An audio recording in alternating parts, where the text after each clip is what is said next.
പൊതുവെ നമ്മൾ ഈ സഞ്ചയനത്തിന്റെ കാർഡ് അല്ലാന്നുണ്ടെങ്കിൽ ഒരു മരണ അറിയിപ്പൊക്കെ വരുമ്പോഴാണ് വ്യസന സമേതം ബന്ധുമിത്രാദികൾ എന്ന് കേട്ടിട്ടുള്ളത്. ഇങ്ങനെ ഇരുന്ന സമയം വിളിച്ച് വിഭജനം വിളിച്ചതേ ഒരു പരിപാടിയുണ്ട്, ഇങ്ങനെ നീയും ജോമനോട് ഉണ്ടോ, ഇതെല്ലാം അങ്ങനെ ഭയങ്കര പരിചയമുള്ളത് കൊണ്ടും ഞങ്ങളുള്ള അമിതമായ വിശ്വാസം കൊണ്ടുമാണല്ലോ ഇതെല്ലാം വരുന്നത്. അതെ, എനിക്ക് വിശ്വാസം സ്ക്രിപ്റ്റിലാണ്. ഞങ്ങളുള്ള അമിതമായ വിശ്വാസം കൊണ്ടുമാണല്ലോ സ്ക്രിപ്റ്റിലാണ്. കാത്തുള്ളേ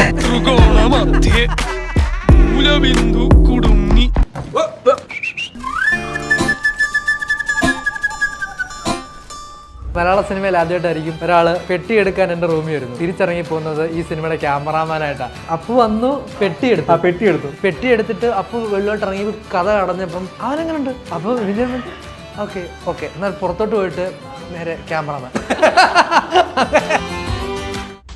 വാടകയുടെ ലൊക്കേഷനിൽ അലൻ ക്യാമറമാൻ പുതുശ്ശേരിയോട് ചോദിച്ചാ ചേട്ടൻ എന്ത് ചെയ്യുന്നു, അപ്പൊ ഞാനാണ് എന്റെ ക്യാമറ അല്ല ഇതില്ലാത്ത സമയത്ത് ചേട്ടൻ എന്ത് ചെയ്യുന്നു. സിനിമയിലേക്കൊക്കെ വിട്ടു കഴിഞ്ഞാൽ അറിയാലോ സിനിമ അങ്ങനെയാണ് എന്നൊക്കെ പറഞ്ഞ ബന്ധുക്കളുണ്ടോ തുടക്കത്തില്? അമ്മയ്ക്ക് അച്ഛന് വരെ ആ പേടി ഉണ്ടായിരുന്നു. സിനിമ അങ്ങനെയാണ്, സിനിമ അത്ര നല്ല ഫീൽഡ് അല്ല, സിനിമയെ പറ്റിയിട്ടുള്ള ഒരു തോട്ട് പ്രോസസ്സും അങ്ങനെയാണ്.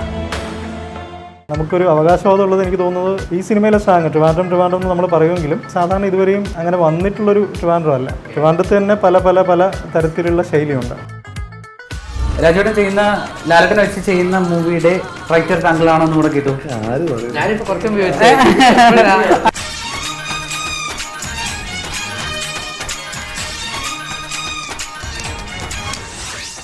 പൊതുവെ നമ്മൾ ഈ സഞ്ചയനത്തിന്റെ കാർഡ് അല്ലാന്നുണ്ടെങ്കിൽ ഒരു മരണ അറിയിപ്പൊക്കെ വരുമ്പോഴാണ് വ്യസന സമേതം ബന്ധുമിത്രാദികൾ എന്ന് കേട്ടിട്ടുള്ളത്. പിന്നെ അതിനുശേഷം ഞാൻ കേട്ടത് ഈ ഒരു സിനിമയുടെ പോസ്റ്റിലാണ്. So writer director Vipin bro, എന്താണ് ഇങ്ങനത്തെ ഒരു ടൈറ്റിൽ?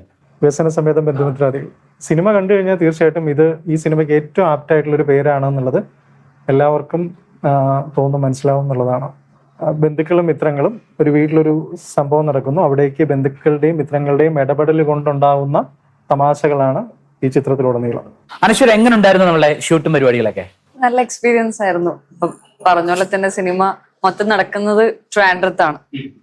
അപ്പം എല്ലാരും ട്രിവാൻഡ്രംകാരാണ്. ഇതിനകത്ത് ട്രിവാൻഡ്രത്തിലുള്ള അവിടെ അല്ലാത്തത് ഞാനും സിജുവും മാത്രമാണ് ഒരു ഓടായിട്ട് നിൽക്കുന്ന രണ്ടുപേര്. അപ്പൊ ആ സ്ലാങ്ങിന്റെ ഒരു ഞാൻ കണ്ണൂരിൽ നിന്ന് ഇവിടെ വരെ വന്ന് ട്രിവാൻഡ്രത്ത് വന്ന് ആ സ്ലാങ് പിടിക്കുക ആയിരുന്നുണ്ട് ഫസ്റ്റ് എനിക്കുണ്ടായ ഒരു ബുദ്ധിമുട്ട്. അതെ, ടാസ്ക് ആ സ്ലാങ് പിടിക്കണമായിരുന്നു. അപ്പം വിപിൻ ചേട്ടൻ അവിടെ തന്നെയുള്ള ആളാണ്. അപ്പം ആളിരുന്ന് ഓരോ ഡയലോഗ് ഇരുന്ന് പറഞ്ഞ്, കാരണം ഒന്നാമത് ചിലൊന്നും ഡബില് പിടിക്കാൻ പറ്റില്ല, കാരണം ഭയങ്കര ഡിഫറെന്റ് ആണ് അത്, ലിപ്സ് മനസ്സിലാവും.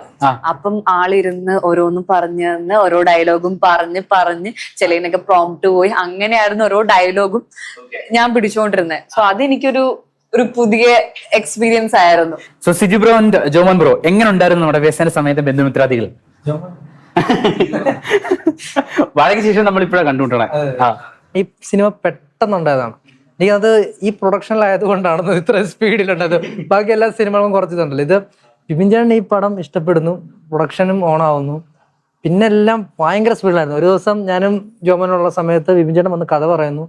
പിന്നെ നോക്കുന്നത് മറ്റേ അതിനടുത്ത ദിവസം തന്നെ ഇവര് ലൊക്കേഷൻ ആണെങ്കിൽ ഇത് മറ്റേ 100 ലോഡുമാണ്. പിന്നെ പെട്ടെന്ന് ഒരു ദിവസം ഡേറ്റ് പറഞ്ഞ് ഇത്ര നമ്മൾ ഷൂട്ട് തുടങ്ങുന്നു, ഡേറ്റ് എല്ലാം വന്നു. അപ്പൊ ഞാൻ ജോമനോട് ഇത് എന്തൊരു സ്പീഡാണ് ഇത്, അങ്ങനെ വരും.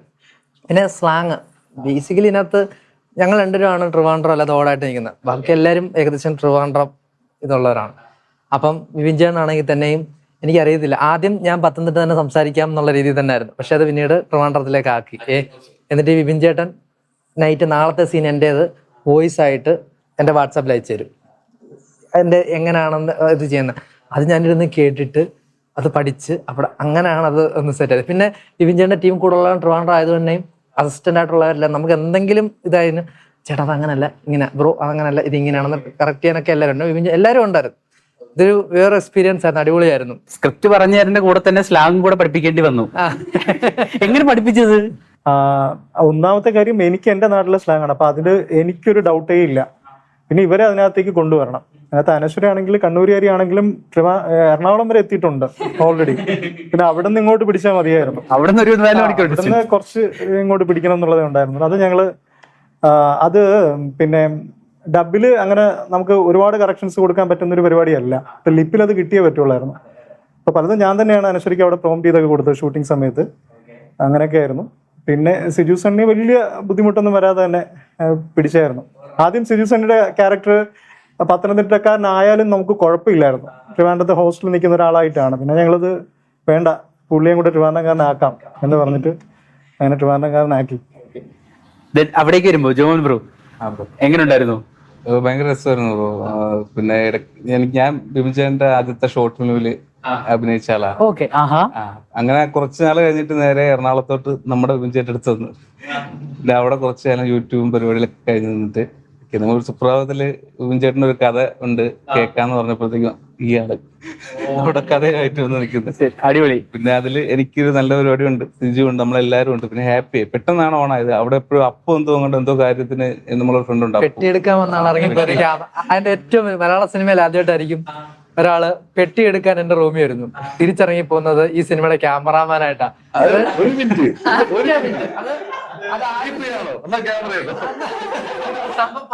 ഞങ്ങൾ സിജുവിന്റെ റൂമിലായിരുന്നു ഭരണവാസിന്റെ ഷൂട്ടൊക്കെ ആയിട്ട് നിൽക്കുന്ന സമയത്ത്. അപ്പം ബിപിൻ ബ്രോ എന്നോട് ചോദിച്ചു, ബിപിനെ നമുക്ക് ഛായാഗ്രഹണം ആര് പഠിക്കാം? അപ്പൊ ഞാൻ പറഞ്ഞു, എനിക്ക് ഇതുവരെ ചീഫ് അസോസിയേറ്റ് ഒക്കെ ആയിട്ടുള്ള ഒരു പുതിയ ആളാണെങ്കിൽ കുറച്ചുകൂടി രസമായിരിക്കും എന്നുള്ള നിലയ്ക്ക് പറഞ്ഞതും ഒരു കോളിംഗ് ബെല്ല് കേട്ടു.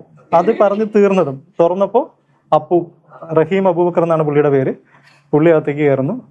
ഗുരുവായൂരമ്പലം നിറയിലൊക്കെ പിന്നീട് associate cameraman, second unit cameraman ആയിരുന്ന ആളാണ്. അപ്പോഴാണ് അപ്പു കൊള്ളാലോ എന്ന് വിപിൻ ബ്രോ അപ്പോഴേ പറയാണ്. അപ്പു വന്നു പെട്ടിയെടുത്തു ചേട്ടാ. അപ്പൊ എല്ലാരും ഉണ്ട്. അപ്പൊ ചേട്ടാ എല്ലാരും കണ്ടിട്ട് പെട്ടിയെടുത്തിട്ട് അപ്പു വെള്ളോട്ട് ഇറങ്ങി കഥ അടഞ്ഞപ്പം അവനെങ്ങനെ ഉണ്ട്? അപ്പൊ ഓക്കെ എന്നാൽ പുറത്തോട്ട് പോയിട്ട് നേരെ ക്യാമറമാൻ. തലവര് മാറുന്നൊരു രീതി. അത് കറക്റ്റ് ടൈമില് കോളിംഗ് ബെല്ലാണ്. പക്ഷെ സിനിമ ചിത്രീകരിച്ച സമയത്ത് നമുക്ക് മനസ്സിലായി അപ്പു ആയിരുന്നു ഇതിന് ഏറ്റവും ആപ്റ്റ് ആയിട്ടുള്ള ആള് എന്നുള്ളത്. റഹീം അബൂബക്കർ ഏലിയസ് അപ്പു. വാഴ 2ന്റെ ഷൂട്ടും ഈ കൂട്ടത്തിൽ പാരലായിട്ട് നടക്കുന്നുണ്ടായിരുന്നു. മഴ കാരണം പോകുന്ന ഷെഡ്യൂളായിട്ട് ഒന്ന് റീസ്കെഡ്യൂൾ ചെയ്തിരിക്കുകയാണ്. ഓക്കെ, ദെൻ അവിടേക്ക് വരുമ്പോ അരുൺ ബ്രോ, മലയാളത്തിൽ ഇപ്പോഴും എനിക്ക് തോന്നുന്നു പ്രായമാവാത്ത ഒരാൾ എന്ന് പറയുന്നത് അരുൺ ബ്രോ ആയിരിക്കും. കാരണം എപ്പോ കണ്ടാലും എല്ലാവരും ടോണി എന്നുള്ള ഒരു വിളി അല്ലെങ്കിൽ ആ ഒരു സ്നേഹം അത് ഇത്രയും നാളായിട്ട് ഇന്ന് ഫീൽ ചെയ്യുന്നുണ്ടോ? എന്താണ് ആ ഒരു സംഭവം? ഇപ്പോഴും ആ സ്നേഹം എല്ലാരും തരുന്നുണ്ട്. ഇപ്പോഴും അതെ, ഇപ്പോഴും വലുതാവാത്ത, പ്രായം കൊണ്ട് വലുതെങ്കിലും മനസ്സിൽ വലുതാവാത്ത. വളരെ സന്തോഷമുള്ള കാര്യമാണ്. ചെറുപ്പത്തിലെ നമ്മൾ ചെയ്തൊരു ക്യാരക്ടർ ഇപ്പോഴും ആൾക്കാർ ഓർക്കുകയും അത് വെച്ചിട്ട് റിമൈൻഡ് ചെയ്യുന്നത്. ദെൻ ഇവിടെ വ്യസന സമേതം ബന്ധുമിത്രാദികളിലേക്ക് വരുമ്പോൾ വ്യസന സമയത്തില് ഞാൻ ട്രിവാൻഡ്രംകാരനാണ്. എനിക്ക് പറയേണ്ടത് പന്തളം സ്ലാങ്.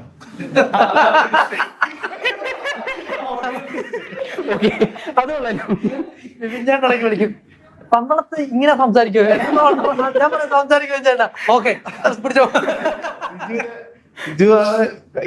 മൊത്തം ട്രാൻസ്ലേറ്റർ പോലെ നിന്നത്. ഇതായിരുന്നു ടാസ്ക്.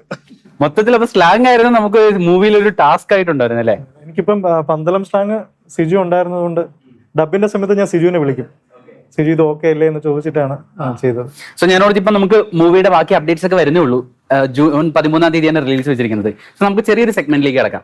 അപ്പൊ ഞാൻ ഈ പറയാൻ പോകുന്ന ബന്ധുമിത്രാദികൾ സെറ്റിൽ ആരാണെന്ന് പറഞ്ഞാൽ മതി. ആദ്യത്തേത് എപ്പോഴും പരദൂഷണം പറയുന്ന ഒരു അമ്മാവൻ അമ്മായി അല്ലെങ്കിൽ ഒരു ബന്ധുമിത്രാദി മിത്രം സുഹൃത്ത്. ഇവിടെ ഇരിപ്പില്ല പുള്ളി. ആരാണത്? അല്ല വേറെ ചേട്ടനുണ്ട്.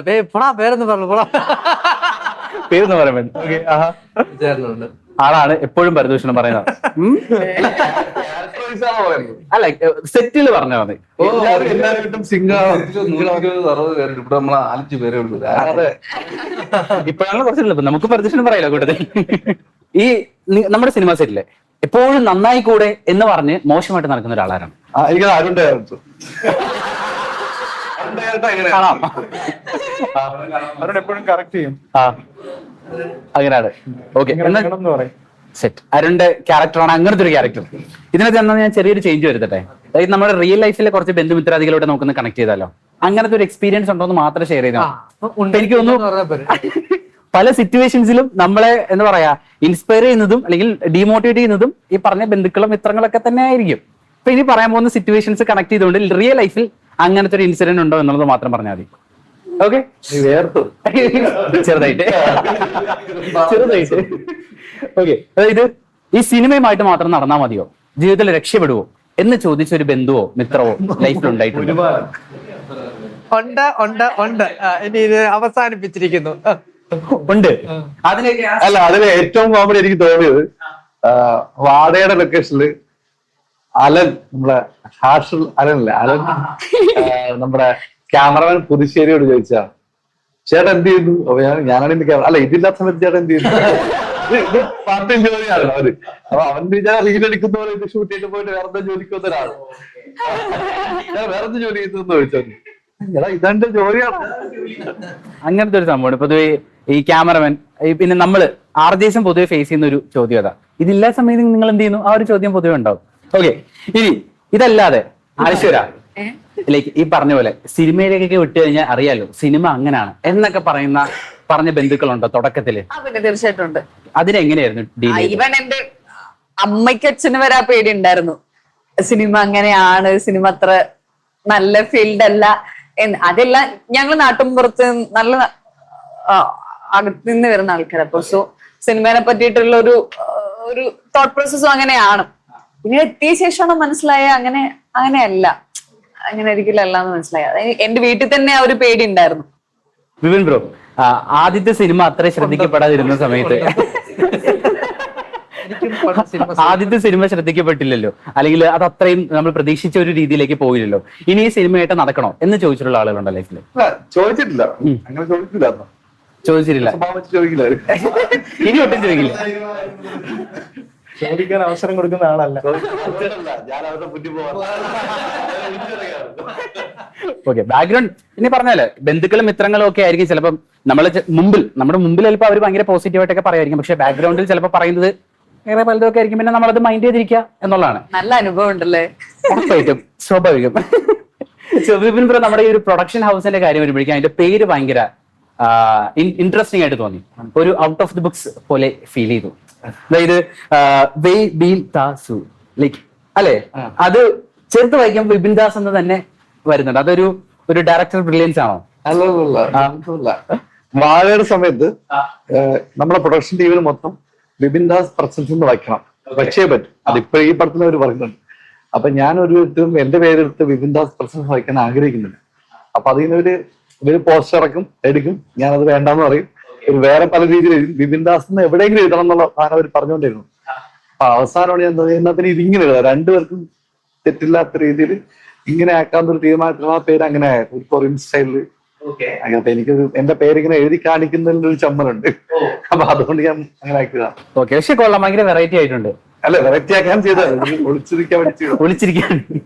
ഇത് മാത്രമല്ല, എനിക്കൊന്ന് ഇതിനകത്ത് നമ്മളോട് അസോസിയേറ്റ് ചെയ്തിരിക്കുന്നത് തെലുങ്കിലെ one of the biggest production house ആണ്. ആ ഒരു കൊളാബറേഷൻ എങ്ങനെയാ വന്നത്? ഷൈൻ സ്ക്രീൻ ആണ് ആ പ്രൊഡക്ഷൻ ഹൗസ്. അപ്പൊ അവര് ഓൾറെഡി നമ്മൾ വേറൊരു പടം ഡിസ്കസ് ചെയ്യുന്നുണ്ടായിരുന്നു തെലുങ്കിൽ ചേർത്ത്. അപ്പൊ അത് ഇങ്ങനെ നീണ്ടു പോകുന്നുണ്ട്, നമ്മുടെ എന്റെ സമയമെല്ലാം കൊണ്ട് നീണ്ടു പോകുന്നുണ്ട്. അപ്പോഴാണ് നമുക്ക് ഇവിടെ ഒരു പടം ചെയ്തുകൂടെ. അപ്പൊ ഞാൻ ഇവിടെ ചെയ്യാനും എന്റെ കുറെ ഷെഡ്യൂളുണ്ട്. അപ്പൊ എന്നാ പിന്നെ പ്രൊഡക്ഷൻ ചെയ്തുകൂടെ എന്നുള്ള സാധനം വന്നു. പിന്നെ അവര് ഭയങ്കര ഇൻട്രസ്റ്റ് ആണ്, നമ്മളെക്കാൾ കൂടുതൽ അവര് എന്താ പറയാ, അവർക്കാരെങ്കിലും ഒരാൾക്ക് കൊടുക്കുന്ന റെമ്യൂണേഷൻ 10 ഇവിടെ ഒരു പടം ചെയ്യാൻ. അപ്പൊ അവർക്ക് ഒരു നിസ്സാര കേസായിട്ട് അവർ ഓക്കെ ചെയ്യാന്ന് പറഞ്ഞു. അങ്ങനെ അവർക്ക് ഭയങ്കര എന്താ പറയാ, മലയാളത്തിൽ സിനിമയെ ഭയങ്കര ആഗ്രഹമുള്ള ടീംസാണ്. അവർ വീണ്ടും പടങ്ങൾ ചെയ്യും. നെക്സ്റ്റ് മൂവി ചിരഞ്ജീവി സാറിനെ വെച്ചിട്ടാണെന്ന് തോന്നുന്നു. ഇല്ല, ഷൈൻ സ്ക്രീൻ ഷൂട്ട് നടക്കുന്ന ചിരഞ്ജീവി. അപ്പൊ അത്രയും വലിയൊരു പ്രൊഡക്ഷൻ ഹൗസ് ആണ് നമ്മളോട്ട് അസോസിയേറ്റ് ചെയ്തിരിക്കുന്ന ഒരു. വിപിൻ ബ്രോ, സ്ക്രിപ്റ്റിലേക്ക് വരുമ്പോഴേക്കും ഇപ്പൊ നമ്മൾ ആസ് ആൻ ഓഡിയൻസ് നമ്മൾ തിയേറ്ററിലേക്ക് വരുന്നത് മൂവി എന്ത് എക്സ്പെക്ട് ചെയ്തിട്ടാണോ, അല്ലെങ്കിൽ എന്താണ് നമ്മൾ സിനിമയിൽ ഒളിപ്പിച്ചു വെച്ചിരിക്കുന്ന കാര്യങ്ങൾ? സിനിമ തമാശയാണ്. ആദ്യം മുതൽ അവസാനം വരെയും നന്നായിട്ട് ചിരിച്ച് എൻജോയ് ചെയ്ത് തിയേറ്ററിൽ നല്ല രസമായിട്ടിരുന്ന് കാണാൻ പറ്റും, അങ്ങനെയുള്ള ഒരു സിനിമയാണ്. പിന്നെ ഇതിനകത്ത് പിന്നെ വെർബൽ കോമഡിയോ സ്ലാപ്റ്റിക് കോമഡിയോ അല്ല, അതിന് മേളില് സിറ്റുവേഷണൽ ഹ്യൂമറാണ്. ഓരോ സാഹചര്യത്തിൽ ഓരോരുത്തർ ചെന്നപ്പെടുമ്പോഴുള്ള രസങ്ങളാണ് സിനിമയിലുടനീളമുള്ളത്.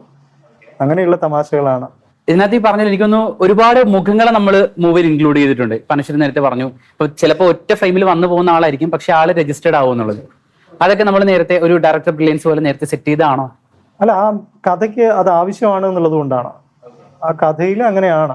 ആ കഥയ്ക്ക് കഥ പറയാൻ വേണ്ടിയിട്ട് ആ കഥാപാത്രങ്ങൾ ഇങ്ങനെ വേണം എന്നുള്ളത് കൊണ്ട് വന്നതാണ്. അല്ലാതെ മനഃപൂർവ്വം എല്ലാവരെയും രജിസ്റ്റർ ചെയ്യണം അങ്ങനെ കൊണ്ടുവന്നതല്ല.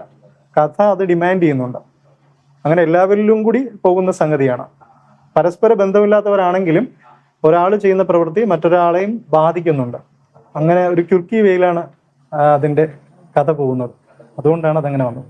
ദെൻ സിജു ബ്രോ, ഒരു സ്ക്രിപ്റ്റ് റൈറ്റർ, താങ്കൾ ഭയങ്കര തിരക്കുള്ള ഒരു മനുഷ്യനായി കഴിഞ്ഞു ഓൾറെഡി. ഷൂട്ടിംഗ് ലൊക്കേഷനിലേക്ക് വന്നപ്പോ എങ്ങനെ ഉണ്ടായിരുന്നു? ലൊക്കേഷനിലേക്ക് തിരക്കുള്ള ഒരു സ്ക്രിപ്റ്റ് റൈറ്റർ ഒരു ആക്ടറായിട്ട് വരുന്നു, അങ്ങനെ വരുമ്പോ ഫാമിലിയാണ്. കാരണം ഇപ്പൊ ഗുരുവായൂരാണെങ്കിലും ഇപ്പൊ അത് കഴിഞ്ഞ് വാഴയിലെത്തുന്നു. വാഴയിലെത്തിയപ്പോഴത്തേന് അടുത്ത ലൊക്കേഷനിലെത്തിയപ്പോ വിവിൻചേട്ടനും പിന്നെ വിവിൻചേട്ടന്റെ കൂടെയുള്ള ടീമുകളും മാത്രമായിരുന്നു എനിക്ക് പുതിയത്. ബാക്കിയെല്ലാം കൂടെ അഭിനയിക്കുന്നവരും ബാക്കി എല്ലാവരും ഫാമിലി എന്നുള്ള ആൾക്കാർ തന്നെയാണ്. അതിന്റെ ഫ്രീഡവും അമിതമായ ഫ്രീഡം ഞങ്ങൾക്ക് ഉണ്ടായിരുന്നു. അത് എപ്പോഴും അങ്ങനെ ഒരു സർക്കിൾ വർക്ക് ചെയ്യുമ്പോൾ നമുക്ക് ടെൻഷൻ ഇല്ല. പിന്നെ വിവിൻചേട്ടനാണെങ്കിലും ഭയങ്കര നമ്മളെ തെറ്റിച്ചാൽ, ഞാൻ പറഞ്ഞില്ല സ്ലാങ്ങിനുള്ള പ്രശ്നം ഉണ്ടെങ്കിലും ഒരു പ്രശ്നമില്ല, അങ്ങനെ ഡീൽ ചെയ്യുമായിരുന്നു, കൂടെ നിന്ന് ഡീൽ ചെയ്യുമായിരുന്നു. അങ്ങോട്ട് ഭയങ്കര ഫ്രീ ആയിട്ട് ഭയങ്കര നന്നായിട്ട് ചെയ്യാൻ ശ്രമിച്ചൊരു പടമാണ്. അതിന് വരുമ്പോഴാണ് അടുത്തൊരിത് വിവിൻചേട്ടനൊക്കെ പറഞ്ഞ നല്ലതല്ലേ, നന്നായിട്ടല്ലേ. തീർച്ചയായും സീരിയസ്ലി അപ്പം അങ്ങനെ ചെയ്യാൻ ശ്രമിച്ചിട്ടുണ്ട്. ഭയങ്കര ഒരു പടം കഴിയുമ്പോൾ ഭയങ്കര സന്തോഷം ഉണ്ടാകത്തില്ലേ, അങ്ങനെ ഒരു ഇതായിരുന്നു. ഈ സ്ലാങ് ആണ് മൊത്തത്തിൽ നമുക്ക് ഷൂട്ടില് നിങ്ങൾക്ക് ഒരു ടഫായിട്ട് തോന്നിയിട്ടുള്ളത്? നിങ്ങൾക്ക് മാത്രം അല്ല, അവിടെയും ടഫായിരുന്നല്ലോ. സോ ഒരു ഹോംവർക്ക് ഒക്കെ നടന്നിട്ടുണ്ടോ? ലൈക്ക് ഷൂട്ടിംഗ് കഴിഞ്ഞിട്ട് നാളത്തെ സ്ക്രിപ്റ്റ് ഓക്കെ ഇത് ഇങ്ങനെ സ്ലാങ്ങിൽ പ്രിപ്പയർ ചെയ്യണം. എനിക്ക് ഭയങ്കര പേടി, കാരണം അവിടെ തന്നെ ചെയ്ത് ഡയലോഗ് തെറ്റിച്ച് വെറുതെ എല്ലാ ദിവസം രാത്രി ആകുമ്പോൾ ഷൂട്ട് കഴിഞ്ഞ് വന്നിരുന്നിട്ട് വിവിൻചേട്ടൻ വോയിസ് അയച്ചു തരും, നാളത്തെ സീൻ അയച്ചു തന്നിട്ട് അതിങ്ങനെയാണ് പറയേണ്ടതെന്നുള്ള രീതിയിൽ അയച്ചു തരും. അപ്പൊ എനിക്ക് എന്തെങ്കിലും അഥവാ ഇത് വായിച്ചിട്ട് ഇങ്ങനെ സാധനം പറഞ്ഞാൽ കൊള്ളാലോ എന്ന് ഞാൻ ചോദിക്കും, ഇതെങ്ങനെയാണോ തിരുവനന്തപുരത്തിലാക്കി തരും. അപ്പൊ തന്നെ അയക്കുമ്പോ തന്നെ അയച്ചു തരും. പിറ്റേ ദിവസം ആകുമ്പോഴത്തേനും വലിയ പ്രശ്നങ്ങളൊന്നും ഇല്ലാതെ അങ്ങ് പോകും. ഓക്കെ, സെറ്റ്, അടിപൊളി. അതെ, എനിക്ക് ഇപ്പോൾ എങ്ങനെ തിരുവനന്തപുരം സ്ലാങ്ങിലേക്ക് മാറ്റി പറഞ്ഞു എന്തെങ്കിലും ഒരു എക്സാമ്പിൾ? എന്തൊക്കെയുണ്ട് വിശേഷങ്ങൾ എന്നൊക്കെ പറയുമ്പോ, എന്തൊക്കെയുണ്ട് വിശേഷം എന്നുള്ളത് പറയുമ്പോ ട്രിവാൻഡ്രത്തിൽ എന്തുണ്ട്, എന്തൊക്കെയുണ്ട് വിശേഷങ്ങൾ എന്തുണ്ട് ചോദിക്കില്ല, എന്തുണ്ട് എന്തോന്നിത് അങ്ങനൊക്കെ ആക്കും. നമുക്ക് ഈ ഇക്കായൊക്കെ ഒന്നില്ലെങ്കിൽ വലിയ പാടാ. അവിടെ ഇക്കായൊന്നും ഇല്ല. അത് ഈ അക്ഷരങ്ങൾക്ക് കൊടുക്കുന്ന സ്ട്രെസ് അങ്ങനെ ട്രിവാൻഡ്രത്ത് അങ്ങനെ വലിയ കാര്യമായിട്ട് കൊടുക്കാറില്ല. കാഷ്വൽ ആയിട്ടാണ്, ഈസിയാണ്, ഇത് ഒഴുകി പോണ സാധനം. ഒരു ഊന്നലും കൊടുക്കാതെ പറയാ, എപ്പോഴും പറയാം പ്രഷർ കൊടുക്കല്ലേ, ചുമ്മാ പറഞ്ഞ വിട്ടേക്കണം. പിന്നെ നമുക്കൊരു അവകാശവാദം ഉള്ളത് എനിക്ക് തോന്നുന്നത് ഈ സിനിമയിലെ സ്ലാങ് ട്രിവാൻഡ്രം എന്ന് നമ്മൾ പറയുമെങ്കിലും സാധാരണ ഇതുവരെയും അങ്ങനെ വന്നിട്ടുള്ളൊരു ട്രിവാൻഡ്രം അല്ല. ട്രിവാൻഡ്രത്ത് തന്നെ പല പല പല തരത്തിലുള്ള ശൈലിയുണ്ട്. അപ്പൊ ഇതിൽ കഴക്കൂട്ടം, തോന്നിക്കൽ എന്നൊക്കെ പറയുന്ന ഭാഗത്ത് ആറ്റിങ്ങൽ എന്നൊക്കെ പറയുന്നിടത്ത് സംസാരിക്കുന്ന സംഗതിയാണ്. ഈ കണ്ണൂരിൽ നിന്ന് ട്രിവാൻഡ്രത്തേക്ക് വന്നപ്പോഴേക്കും, കണ്ണൂർ എന്ന് പറഞ്ഞ പറഞ്ഞ പോലെ ഒരു പ്രഷർ കൊടുത്തല്ലേ നമ്മള് സംസാരിക്കുന്നത്, അത് എങ്ങനെ? അതാണ് ഞങ്ങളെല്ലാം പറയുന്നത്, നല്ല അത്യാവശ്യം നല്ലൊരു പ്രഷർ കൊടുത്തിട്ടാണ് എല്ലാ വാക്കും ഇപ്പൊ പറയുന്ന പോലെ. എന്താന്നൊക്കെ ചോദിക്കുന്നത്, എന്തെന്ന് എന്നൊക്കെയാണ് ചോദിക്കുന്നത്. ഇവിടെ എന്തോന്ന് അങ്ങനെ അത്ര ഈസി ആയിട്ടാ സാധനം പോകുന്നത്. അപ്പൊ എനിക്ക് ഇപ്പോഴും എല്ലാ ചില വാക്കുകൾ എനിക്ക് കണ്ണൂരിലുള്ള ഭയങ്കര പിടുത്തം എനിക്കുണ്ട്. അതിരുന്ന് മാറ്റി ഒന്ന് ഈസി ആയിട്ടൊന്ന് പറഞ്ഞു പോവുക, അതെനിക്ക് ബുദ്ധിമുട്ടായിരുന്നു. ഒന്ന് രണ്ടും ഞാൻ സംസാരിക്കുന്നത് നല്ല സ്പീഡിലാണ്, ഡയലോഗ് പറയുമ്പോ ഇങ്ങനെ ഞാനങ്ങ് പോകും. അതൊന്ന് സ്ലോ ഡൗൺ ചെയ്ത്, ഒന്നാമത് അറിയാത്ത സ്ലാങ്, പിന്നെ സ്പീഡ്, അതൊക്കെ ഒന്ന് സ്ലോ ഡൗൺ ചെയ്ത് കൊണ്ടുവരാം എന്നുള്ളതായിരുന്നു. പക്ഷെ എനിക്ക് ഇത് പറഞ്ഞ പോലെ ആളിരുന്ന് സൈഡിലിരുന്ന് എനിക്ക് ഇന്ന് പ്രോംപ്റ്റ് തരും, ഓരോ സാധനത്തിനും പ്രോംപ്റ്റ് തന്നിട്ടാണ് ഞാൻ ആ ഡയലോഗ് അല്ലെ. ഇവിടെ ഈ പന്തളം സ്ലാങ് എന്ന് പറയുമ്പോൾ എന്തൊക്കെ വ്യത്യാസമുള്ളത്? ഒത്തിരി വ്യത്യാസം, ഒരുപാട് വ്യത്യാസമുണ്ട്. നമുക്ക് എന്തൊക്കെ ഉണ്ട് കൊച്ചേട്ടൻ. കുറെ നമ്മൾ വിചാരിക്കുന്ന പോലെ ഈസി അല്ല, കാരണം അധികം ആരും സംസാരിച്ച് കേൾക്കുന്ന ഭാഷയല്ല ആ ഒരു സ്ലാങ്. അപ്പൊ ഞാൻ പുതിയൊരു എക്സ്പീരിയൻസ് ആയിരുന്നു അത്. അപ്പം നോർമലി സീൻ പേപ്പറിൽ എഴുതിയിരിക്കുന്നത് ആ രീതിയിലാണെന്ന് പറഞ്ഞു. അത് വായിക്കുമ്പോഴും പോലും എനിക്ക് പാളി. അവസാനം സിജു ഈ പറഞ്ഞ വിപിൻ ചേട്ടൻ ഇടയ്ക്കിടയ്ക്ക് വന്നിട്ട് അത് ഇപ്പൊ എന്താ പറഞ്ഞേ, ഒരു മിനിറ്റ്, അതങ്ങനെയല്ല, ഇങ്ങനെയാണ് കറക്ഷൻ നടന്നിട്ടുണ്ടായത്. പിന്നെ എന്റെ ഒരു ഭാഗ്യം എന്ന് പറഞ്ഞാൽ ഞാൻ ഒറ്റയ്ക്കേ ഉണ്ടായിരുന്നു, മിക്കവാറും ഞാൻ മാത്രം. ജോൺ ബ്രോ ഒന്നും മിണ്ടുന്നില്ല, പറയൂ ഈ ഒരു മൂവിയുടെ ക്യാരക്ടർ എങ്ങനെ ഉണ്ടായിരുന്നു? നോർമലി സാധാരണ ചെയ്തുകൊണ്ടിരുന്ന അതേ പാറ്റേണിലാണോ, അതോ എന്തെങ്കിലും ഡിഫറൻസ് ഉണ്ടോ? എന്താണ് പറയൂ. കുറച്ചുകൂടെ ഹൈപ്പർ ആയിട്ടുള്ള പരിപാടിയല്ലേ, അത്രയും ഹൈപ്പർ ഒന്നും ആയിട്ടില്ല. കുറച്ച് ട്രിവാൻഡ്രംകാരൻ. ആ മെല്ലുവായിട്ടുള്ള ആ മെല്ലുവായിട്ടുള്ള ഒരു ട്രിവാൻഡ്രം പക്ക പക്ക ട്രിവാൻഡ്രംകാരൻ. ട്രിവാൻഡ്രംകാരൻ. അവൻ പക്കാ ട്രിവാൻഡ്രംകാരൻ. അപ്പൊ ജീവിച്ചു സ്ക്രീനിൽ. എനിക്ക് വലിയ പാടായിട്ട് തോന്നിയില്ല. അഴുക്ക് ചെറുക്കൻ. ബാക്കി ഞാൻ പറയുന്നില്ല. ഞങ്ങളൊക്കെ അടുത്തടുത്ത് താമസിക്കുന്ന ആൾക്കാരാണ്. ആ ഹാ ഹാ. ഞങ്ങൾ ഒരേ ശൈലി തന്നെയാണ്. എനക്ക് റീൽ ചെയ്തോണ്ടിരുന്ന സമയത്ത് ഒരു ദിവസം വീട്ടില് വന്ന് ഷോർട്ട് ഫിലിമിൽ അഭിനയിക്കുന്നത് 2020 നവംബർ മാസത്തില്. 2020 നവംബർ മാസത്തില് പൈസ എന്ന ആളാ. അത് ഭയങ്കര ഒരു പരിപാടി. ഫസ്റ്റ് ഷോർട്ട് ഫിലിമിൽ വരുന്നു, ഫസ്റ്റ് മൂവിയിൽ നായകനെ വന്നു, ആക്ടർ ആവുന്നു. അതൊരു ആദ്യമായിട്ട് പ്രതിഫലം തന്നാ പറഞ്ഞേ. പ്രതിഫലം തന്നത് പുള്ളിയാ. ഐശ്വര്യമുള്ള കയ്യാ.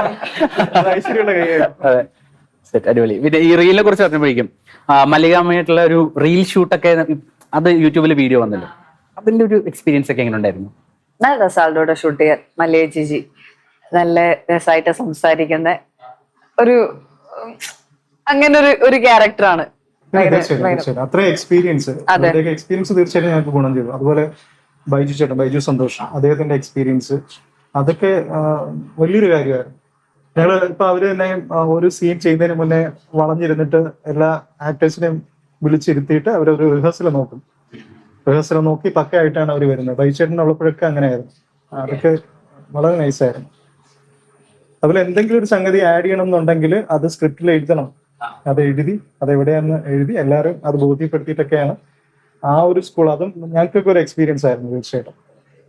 ഒരു 2-3 ജനറേഷൻസ് ഈ ഒരു മൂവിയിൽ വന്നിരിക്കുന്ന ഒരു കാര്യങ്ങളുണ്ട്. മല്ലികാമ്മയെ കുറിച്ച് പറഞ്ഞുകൊണ്ടാണ് വിപിൻ ബ്രോ അടുത്ത മൂവി രാജുവേട്ടനായിട്ട് വീണ്ടും വരുന്നു, സന്തോഷ് ട്രോഫി. എന്താണ് അപ്ഡേറ്റ്സ്? ഉടനെ വരും.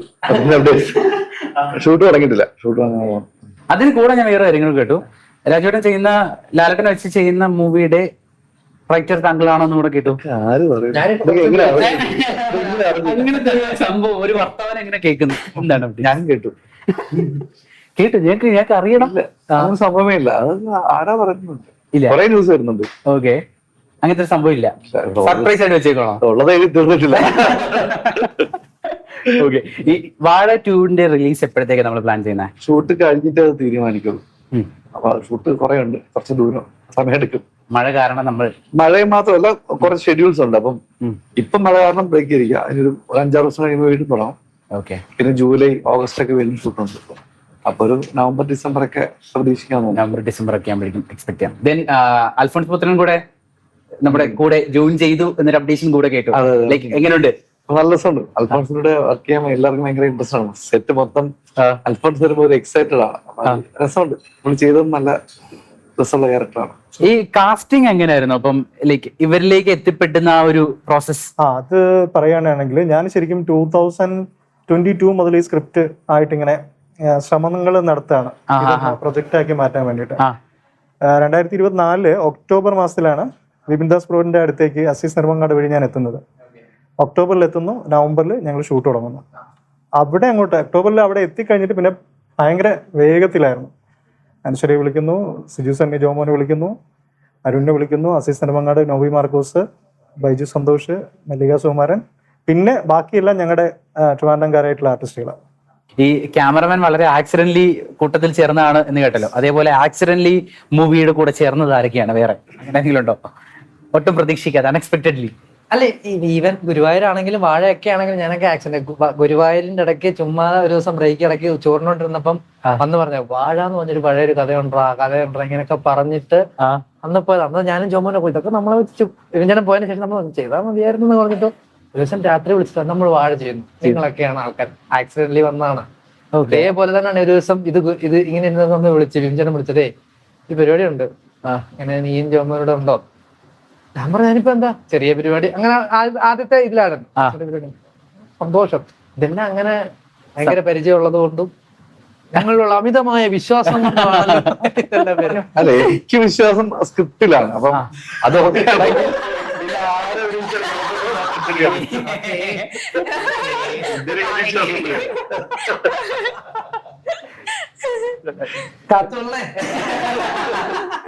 ഒരു പ്രൊഡ്യൂസറുടെ പ്രതീക്ഷ. അല്ല, പ്രൊഡ്യൂസറെ പ്രതീക്ഷ ഇത് തന്നെയാണ്. എല്ലാരും ഇപ്പോഴും ഒരു ഭയങ്കര ഹാപ്പി ആയിട്ട് ഇരിക്കുന്നു, സിനിമ കാണുന്നു, ഇഷ്ടപ്പെടുന്നു. സിനിമയുടെ സിനിമ റിലീസ് ചെയ്യുന്നതിന്റെ അടുത്ത് വരുമ്പോ നമുക്കൊരു ടെൻഷൻ ഉണ്ടാവും. അപ്പൊ പക്ഷെ അതെനിക്ക് ജയം ഉണ്ടായിരുന്നില്ല. വാഴയിലെ ലാസ്റ്റ് മിനിറ്റിൽ ഈ പറഞ്ഞ സമയത്തിന് തീരോ എന്നുള്ള ഡേറ്റ് ഒരാഴ്ച എക്സ്റ്റെൻഡ് ചെയ്യുന്നുണ്ട്. അത് ഈ തീരാത്തോണ്ട് ഗുരുവായൂരും അതുപോലെ ഒരാഴ്ച എക്സ്റ്റെൻഡ് ചെയ്യുന്നുണ്ട്. അതല്ലാതെ നമുക്കൊരു ടെൻഷൻ ഉണ്ടായിരുന്നില്ല. അപ്പൊ അത് തന്നെ ഒരു നല്ല സൈനാണ്. സിനിമ വർക്കാവില്ല. കാര്യം ഇപ്പൊ ഡയറക്ടർ ആണെങ്കിലും ഭയങ്കര ഹാപ്പിയാണ്. പുള്ളിയുടെ ഫസ്റ്റ് പടം ഞാൻ ഫസ്റ്റ് പടം ചെയ്യുമ്പോൾ നല്ല ടെൻഷനിലായിരുന്നു. അതിന്റെ റിസൾട്ട് പടത്തിലുണ്ടായിരുന്നു. അപ്പൊ ഇവിടെ വിവിധ ടെൻഷൻ ഇല്ല. അപ്പൊ ആ റിസൾട്ട് സിനിമയിലുണ്ടാവും. പടത്തിന് അപ്പം എല്ലാവരും ഇവൻ ടെക്നീഷ്യൻസ് ആണെങ്കിലും ആർട്ടിസ്റ്റും ആണെങ്കിലും പടം ചെയ്തതും കണ്ടതും അഭിനയിച്ചവർക്കൊക്കെ ഒരു ഹാപ്പിനെസ് ഉണ്ട് അതിനകത്ത്. അപ്പൊ അതൊരു നല്ല സൈനായിട്ട് തോന്നുന്നു. അപ്പൊ ആസ് എ പ്രൊഡ്യൂസർ നമ്മൾ പറയുകയാണെങ്കിൽ അതിനാളായിട്ടില്ല. പക്ഷെ നമ്മൾ 3-4 പടം ചെയ്ത എക്സ്പീരിയൻസിൽ ഇതൊരു നല്ല സൈൻ തന്നെയാണ്. വാഴ എത്ര പാർട്ടുണ്ടാവും? സെക്കൻഡ് പാർട്ട് കൊണ്ട് തീരുവോ അതോ തേർഡ് പാർട്ട്? അത് ഈ പാർട്ട് കഴിഞ്ഞാലേ പറയാൻ പറ്റൂ. ഓക്കെ, റിയാക്ഷൻ അനുസരിച്ചാണ് നമ്മൾ അതുകൊണ്ടല്ല, ഇതിനെ തീരുന്നില്ല എഴുതിയിട്ട്. അതിന് കൂടെ തന്നെ ഇപ്പൊ ഇവിടെ വ്യസന സമയത്ത് ബന്ധുമിത്രതകളാണെങ്കിലും പോസ്റ്റർ ഒക്കെ നോക്കുമ്പോ ഒരു വാഴയുണ്ട്. വാഴ ഒരു ലക്കി സൈൻ ആയിട്ട് മാറിയോ? അയ്യോ അല്ല, നമ്മളാ സ്ഥലത്ത് ചുറ്റും വാഴയാണ്, ചെയ്യാൻ പറ്റില്ല. ഏതാണ്ട് ഒരു 2-3 ആഴ്ച കഷ്ടപ്പെട്ട് ആ വീട് കണ്ടുപിടിച്ചത്. തിരുവനന്തപുരം മൊത്തം അരിച്ചു പറക്കി കിട്ടിയൊരു വീടാണ്. ആ വീട്ടിൽ ചുറ്റും വാഴയാണ്. കുറെ വാഴയൊക്കെ നമ്മൾ കളഞ്ഞല്ലേ, കുറെ വാഴയൊക്കെ നമ്മൾ പൊഴുതു മാറ്റി കളഞ്ഞു. എന്നിട്ടും അത് വാഴ ഉണ്ട്, നിറയെ വാഴയുള്ളൊരു വീടാണ്. ഞാൻ ഓരോ സിനിമകളും പറയും അന്താക്ഷരി ചെയ്തതിനു ശേഷം എവിടെ റബ്ബർ മരം കണ്ടാലും ഞങ്ങൾ ഓടി വിളിക്കും. ജയജയതിനു ശേഷം പിന്നെ ഞാൻ കശുമാവ് എന്നുള്ള സാധനം ഇട്ടു. അപ്പൊ വാഴയോലും വാഴ പരിപാടിയില്ല. പക്ഷെ അറിയാതെ അവർക്ക് വിട്ടു. അല്ല, ബൈച്ചേട്ട ഷൂട്ട് തുടങ്ങി പറഞ്ഞത് വിവിൻ ഭയങ്കര ബുദ്ധിയുള്ളവനാ, അവനൊരു വാഴയൊക്കെ സെറ്റ് ചെയ്ത് വെച്ചിട്ടുണ്ട്. വാഴ ഹിറ്റായതുകൊണ്ട് ഇതിനകത്തെല്ലാം വാഴ. ഞാൻ ഉള്ള വാഴ തൂക്കി കളയാൻ അത് നിന്നെ ഉദ്ദേശിച്ചാണെന്ന് പറഞ്ഞു. No comments. മാത്രമല്ല ഒരു ട്രിവാൻഡ്രം ആയതാണ് നമ്മുടെ മജ്ജാസ് സോങ് റിലീസ് ആയല്ലോ. അതിലൊരു തമിഴ് മോഡ് ഫീൽ ചെയ്തു. അങ്ങനെ പിടിച്ചാണോ? അതങ്ങനെ യെസ്, അതിനകത്തൊരു ക്യാരക്ടർ ആ ഒരു സ്റ്റൈലിൽ വരുന്നുണ്ട്. അപ്പം അതിലേക്കായിട്ട് ഞങ്ങൾ ഉണ്ടാക്കിയൊരു സോങ് ആണ്. ഓക്കെ. പക്ഷെ പാട്ട് യൂട്യൂബിൽ അത്യാവശ്യം ഭയങ്കര ട്രെൻഡിങ് ആണ്. കുറെ നല്ല കമന്റ്സ് വരുന്നുണ്ട്. ഇന്നലെ ഇറങ്ങിയുള്ളൂ, ഇന്നലെ ഇറങ്ങിയതുള്ളൂ, ട്രെൻഡിങ്ങിലാണ്. ഏത് മോഡ്? മജ്ജ മോഡെന്ന് ഒരു സംഭവം വരും എന്ന് കരുതുന്നു. June 13 നമ്മൾ മൂവി റിലീസ് ഡേറ്റ് ആയിട്ട് ഫിക്സ് ചെയ്തിരിക്കണേ. പിന്നെ പൊതുവെ ഏറ്റവും കൂടുതൽ സംസാരിക്കുന്ന ഒരു കാര്യം, അല്ലെങ്കിൽ ഒരു മൂവി റിലീസ് ആകുമ്പോഴേക്കും ഏത് ടൈപ്പ് ഓഫ് ഓഡിയൻസ് ആണ്, അല്ലെങ്കിൽ ഏത് ടൈപ്പ് ഓഫ് ഓഡിയൻസിന് വേണ്ടിയിട്ടാണ് മൂവി എന്നൊരു ക്വസ്റ്റ്യൻ പൊതുവെ സോഷ്യൽ മീഡിയയിൽ കിടന്ന് കറങ്ങാറുണ്ട്. സോ നമ്മുടെ മൂവി എങ്ങനെയാണ്? എനിക്ക് തോന്നുന്നു 3-4 ജനറേഷന് കണക്ട് ആവും. ഈ പറഞ്ഞ ഇത് യങ്ങർ ജനറേഷനാണ് ഇവിടെ ഇരിക്കുന്നത്. ഇനിയുള്ളത് അസീസ് നെടുമങ്ങാട്, നോബി, അശ്വതി ചന്ദ്, അവരവരുടെ ജനറേഷൻ. പിന്നെ മല്ലിക ചേച്ചി, ബൈജു ചേട്ടൻ, ആ റേഞ്ചില് കുറെ പേരുണ്ട്. പിന്നെ ഈ പറഞ്ഞ കൊച്ചു കുട്ടികൾക്കും ഇഷ്ടപ്പെടുന്ന രീതിയിലുള്ള കുറെ കുഞ്ഞു തമാശകളുണ്ട്. അപ്പം നമ്മുടെ ഇതിനു മുമ്പ് കണ്ട സിനിമകൾ എൻജോയ് ചെയ്ത എല്ലാവർക്കും കിട്ടുന്നൊരു ജോണറിനെയാണ് നമ്മൾ സെലക്ട് ചെയ്യുന്നത്. അപ്പൊ അതുകൊണ്ട് എല്ലാവർക്കും ഫാമിലി ആയിട്ടൊന്ന് ചിരിച്ച് രസമായിട്ടൊന്ന് കാണാൻ പറ്റുന്ന, എന്നാൽ അത്യാവശ്യം പൊളിറ്റിക്കൽ ഇഷ്യൂസ് ഒക്കെ പറയുന്ന, എന്നാൽ നമുക്ക് എന്താ പറയാ ഒരു സെക്കൻഡ് വാച്ചിലൊക്കെ കുറെ പുതിയ വിഭിന്ന ബ്രില്യൻസ് ഒക്കെ കണ്ടുപിടിക്കാൻ പറ്റുന്ന ഒരു സിനിമ തന്നെയാണ്. അപ്പം ആ കാര്യത്തിൽ ഈ സിനിമ 100% എല്ലാവർക്കും ഇഷ്ടപ്പെടും എന്ന് വിചാരിക്കും. പിന്നെ ഈ പറഞ്ഞ പോലെ കുറെ ക്യാരക്ടേഴ്സ് ഉണ്ട്. ഒരു നാടും അതിന് ചുറ്റുള്ള ആൾക്കാരും, പല ഏതെങ്കിലും ഒരു ക്യാരക്ടേഴ്സ് ആർക്കെങ്കിലും ഒക്കെ ആയിട്ട് കണക്ട് ആവും. അതെ, തീർച്ചയായിട്ടും അത് തന്നെയാണ്. ആബാലവൃത്തം തിയേറ്ററിൽ എൻജോയ് ചെയ്യാൻ പറ്റുന്ന വിധത്തിലുള്ള ഒരു സിനിമയാണ്. ഈ നമ്മുടെ മൂവി കണ്ടു കഴിയുമ്പോഴേക്കും പല ബന്ധുക്കളും റീതിങ്ക് ചെയ്യുമോ എന്തെങ്കിലുമൊക്കെ കാര്യങ്ങളിൽ? തീർച്ചയായും എല്ലാവർക്കും ഉറപ്പായിട്ടും എല്ലാവരുടെയും ജീവിതത്തിൽ എന്റെ ജീവിതത്തിൽ ഇങ്ങനെ ഒരു അനുഭവം ഉണ്ടായിട്ടുണ്ട് എന്ന് പറയാൻ പറ്റുന്ന വിധത്തിൽ, അല്ലെങ്കിൽ ഈ ആളിനെ ഞാൻ കണ്ടിട്ടുണ്ട്, ശരിയാണല്ലോ, ഈ ചേട്ടൻ ഞങ്ങളുടെ നാട്ടിലുള്ളതാണല്ലോ എന്ന് പറയുന്ന വിധത്തിലുള്ള ഒരു സംഗതിയാണ്. സോ ഇതാണ് നമ്മുടെ വ്യസന സമയത്ത് ബന്ധുമിത്രാദികൾ മൂവിയുടെ വിശേഷങ്ങൾ. ബാക്കി നമുക്ക് തിയേറ്ററിൽ നേരിട്ട് കാണാം. All the very best. Thank you.